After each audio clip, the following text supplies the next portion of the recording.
Now we are going to see how to work with a welcome program in Python.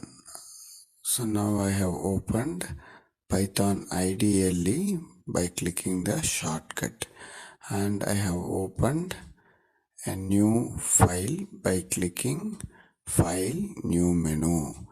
Inside that file I am typing print statement with parenthesis and within double quotes welcome. So this is the basic program. In most of the languages we will call this as welcome program or hello world program. Now I am clicking run menu in the IDLE window and I am clicking run. F5 is the shortcut key for run. It is asking to save the file. Now we are saving the file under the name welcome.py. So that .py extension will be automatically taken.